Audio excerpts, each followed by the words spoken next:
প্রিয় বন্ধুরা, ড্রাগ রিভিউর চ্যানেলে আপনাদের জানাই আন্তরিক শুভেচ্ছা ও অভিনন্দন। আজ আপনাদের সামনে দারুণ একটি ওষুধের রিভিউ নিয়ে হাজির হয়েছি। ওষুধটির নাম ইসি প্লাস। এটি প্রস্তুত করেছে স্বনামধন্য কোম্পানি ওরিয়ন ফার্মাসিউটিক্যাল লিমিটেড। এটিতে উপাদান হিসেবে রয়েছে ভিটামিন ই এবং ভিটামিন সি। ইসি প্লাস ওষুধটি সম্পূর্ণ চিনিমুক্ত। আজ জানবো ইসি প্লাসের কাজ কি, খাওয়ার নিয়ম, পার্শ্ব প্রতিক্রিয়া, গর্ভাবস্থা স্তনদানকালে খাওয়া যাবে কিনা, সতর্কতা ইত্যাদি। চলুন কথা না বাড়িয়ে মূল আলোচনায় ফিরে যাই। প্রথমে জানবো ভিটামিন ই এর কাজ কি। ভিটামিন ই এর অভাবে হতে পারে পেশি দুর্বলতা, অসার ভাব বা চলাফেরার সমস্যা।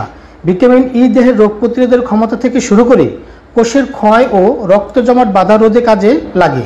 এছাড়াও চুল পড়া, চুলের আগা ভেঙে যাওয়া, চুল শুষ্ক ও রুক্ষ, চুলের তারুণ্যতা হারাতে পারে। ভিটামিন ই এর অভাবে স্কিন নষ্ট হতে পারে। স্কিন খসখসে হওয়া, স্কিনের মলিনতা নষ্ট হয়ে যাওয়া, যৌনশক্তি কমে যাওয়া, যৌন চাহিদা কমা, চোখের সমস্যা দূর করতে ভিটামিন ই এর দারুণভাবেই কাজ করে থাকে।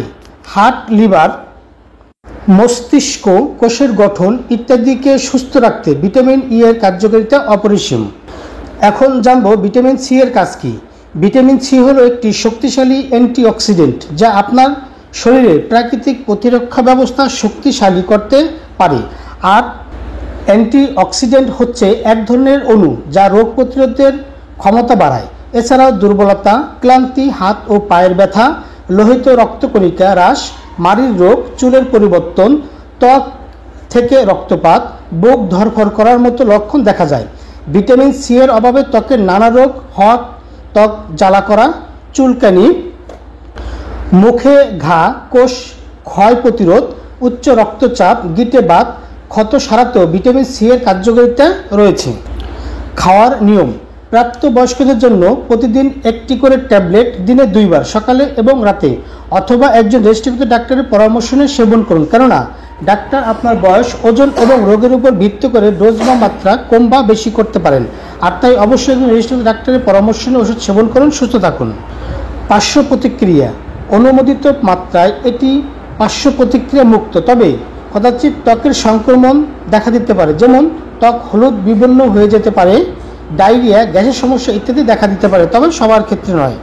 গর্ভাবস্থায় ও স্তন্যদানকালে ইসি প্লাস সেবনে তেমন কোনো ঝুঁকি নেই, তবে সেবনের পূর্বে অবশ্যই একজন ডাক্তারের পরামর্শ নিয়ে সেবন করুন। সতর্কতা। হাইপার ভিটামিনোসিস গর্ভাবস্থার প্রথম দিকে ব্যবহার এড়িয়ে চলুন। দীর্ঘ সময় ব্যবহার থেকে বিরত থাকুন। ইসি প্লাস ক্রয়ের পূর্বে অবশ্যই উত্তীর্ণের তারিখ দেখে ক্রয় করুন। আলো ও তাপ থেকে দূরে শুষ্ক স্থানে সংরক্ষণ করুন। প্রতিটি ওষুধ শিশুদের হাতের নাগালের বাইরে রাখুন। প্রিয় বন্ধুরা, ইসি প্লাস সম্পর্কে আরও কিছু জানার থাকলে কমেন্ট করুন, উত্তর দেওয়ার চেষ্টা করব। আমার এই ভিডিও ভালো লাগলে চ্যানেলটি সাবস্ক্রাইব করে বেল আইকনটি অন করে পাশে থাকুন। ভালো থাকুন, সুস্থ থাকুন, ধন্যবাদ।